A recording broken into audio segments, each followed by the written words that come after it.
Subscribe now and press the bell icon. Never miss an update. Good morning students and welcome back to our channel RK Sharma AHDP classes।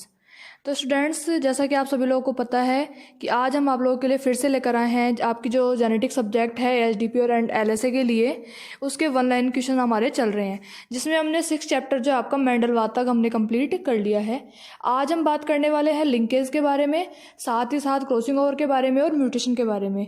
उसके बाद हमारा जो next video आएगा वो आएगा multiple Alice के बारे में, यानी कि बहुयुग्म विकल्पी के बारे में। तो स्टूडेंट्स, हम जो इतनी मेहनत कर रहे हैं आप लोगों के लिए, उसका हमें कुछ प्रतिफल नहीं मिल रहा। प्रतिफल के रूप में हमें कुछ ज़्यादा चाहिए भी नहीं, सिर्फ वीडियोस के ऊपर व्यूज चाहिए। और साथ साथ हम यही चाहते हैं कि आप ज़्यादा से ज़्यादा इन वीडियोस को लाइक करो, शेयर करो, सब्सक्राइब करो, साथ साथ बेल आइकन को प्रेस करो, ताकि आपको टाइम टाइम पे वीडियो की जो नोटिफिकेशन है वह मिलते रहे।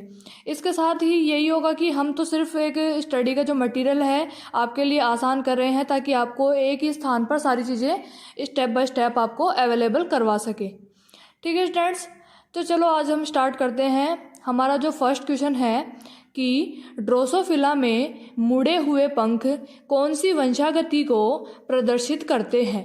तो इसका आंसर है सहलग्न जीन, यानी कि जो सहलग्न जीन होते हैं वह ड्रोसोफिला में मुड़े हुए पंख की वंशागति को प्रदर्शित करते हैं। ठीक है स्टूडेंट्स, तो हम बात करते हैं अब। नेक्स्ट क्वेश्चन है कि बैटसन तथा पुन्नेट ने मीठी मटर पर प्रयोग किया था। तो जो वैज्ञानिक थे बैटसन और पुन्नेट, इन्होंने मीठी मटर पर जो प्रयोग किया था वह किया था 1906 में। कब किया था? 1906 में। आगे हम बात करते हैं कि लिंकेज की जो परिघटना है उसमें पाया जाता है। तो लिंकेज की परिघटना में युग्मन व प्रतिकर्षण पाया जाता है। क्या पाया जाता है? युग्मन व प्रतिकर्षण।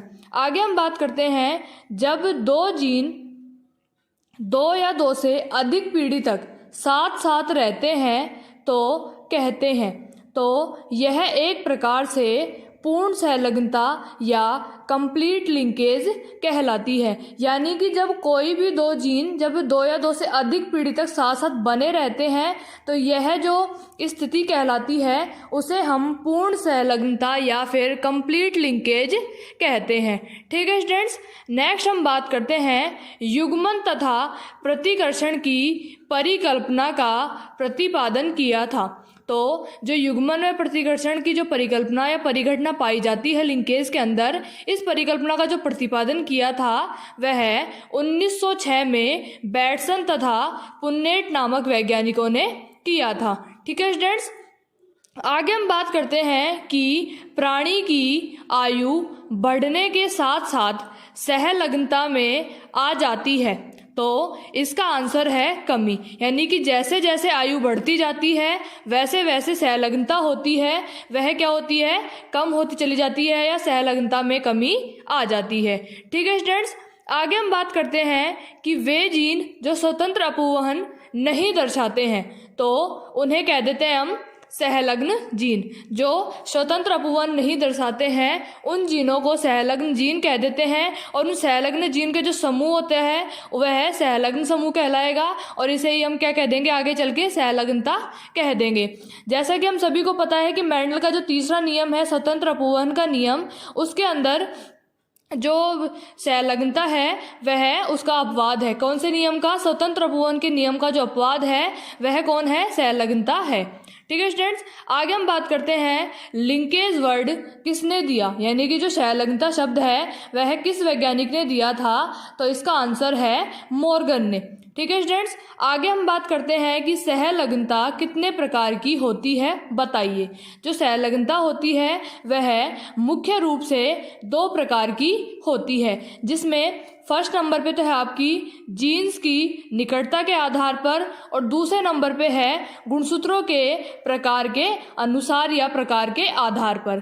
फिर आगे हम बात करें कि जीन्स की निकटता के आधार पर भी यह 2 प्रकार की होती है, उसमें एक तो होती है कंप्लीट और एक होती है इनकम्प्लीट। ठीक है स्टूडेंट्स, और दूसरा है गुणसूत्रों के प्रकार के आधार पर भी यह 2 प्रकार की होती है, ऑटोसोमल और हेट्रोसोमल। कौन कौन सी होती है? ऑटोसोमल और हेट्रोसोमल।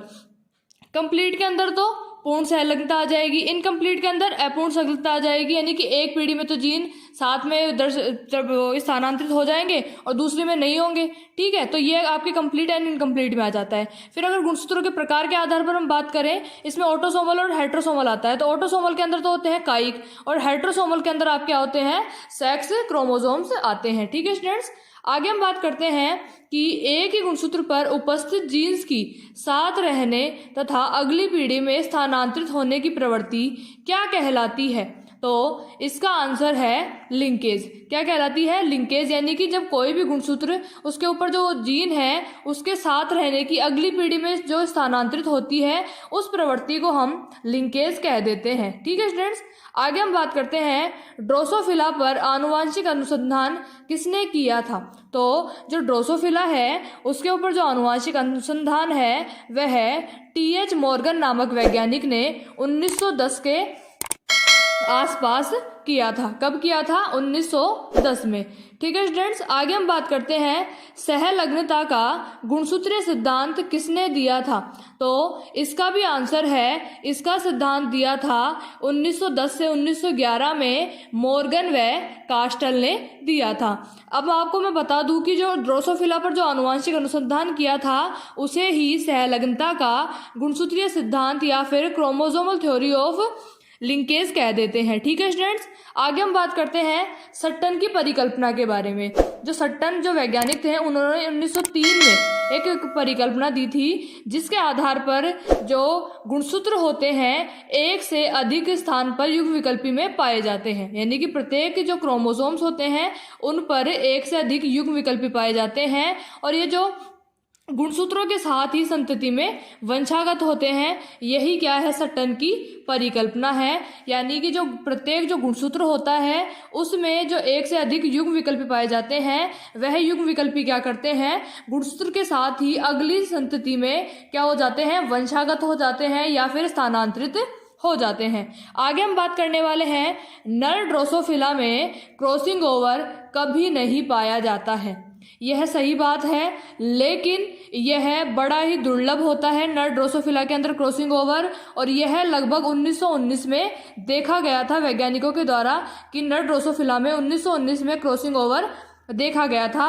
लेकिन अगर हम माने तो ड्रोसोफिला जो होता है उसके अंदर जो क्रॉसिंग ओवर होता है वह कभी नहीं पाया जाता है, लेकिन हाँ यह दुर्लभ होता है या कभी कभी यह हो सकता है। बड़ा दुर्लभ होता है, यानी कि हम इसका कुछ कह नहीं सकते कि हाँ अगर कोई वैज्ञानिक है अगर वह शोध कर रहा है हो सकता है उस दौरान उसके अंदर क्रॉसिंग ओवर हो जाए, अगर और कोई अन्य वैज्ञानिक अगर वह कर रहे हैं तो उसमें अगर क्रॉसिंग ओवर नहीं हो रहा है तो नहीं हो रहा है। यह बहुत ही दुर्लभ चीज है, यानी कि इसकी कोई भी कुछ कहा नहीं जा सकता कि क्रॉसिंग ओवर कभी होगा या नहीं होगा। ठीक है स्टूडेंट्स, आगे हम बात करते हैं जो क्रॉसिंग ओवर शब्द का प्रतिपादन किसने किया था, अर्थात जीन विनिमय शब्द का प्रतिपादन किया था। इसका आंसर है मॉर्गन व कास्टल नामक वैज्ञानिकों ने 1912 में किया था।